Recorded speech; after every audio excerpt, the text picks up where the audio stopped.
Rahat karvan koşma. Evet. Koltuğuna diye.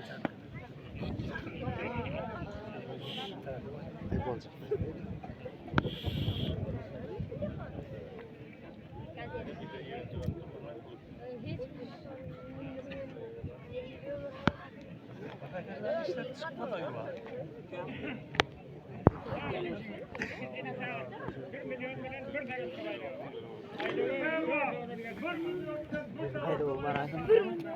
İyi kadar mı?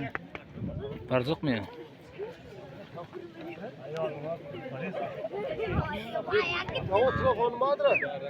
Var ama kaç tane var mı?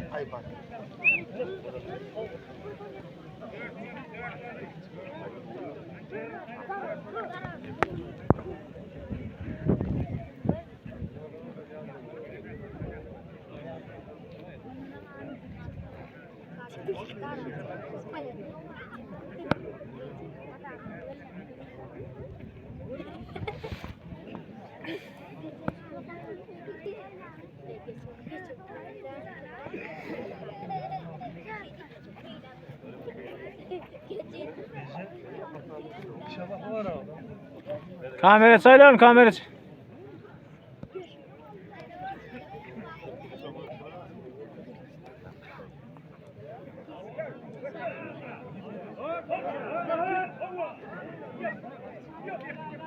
Hayır geç, hayır lan geç.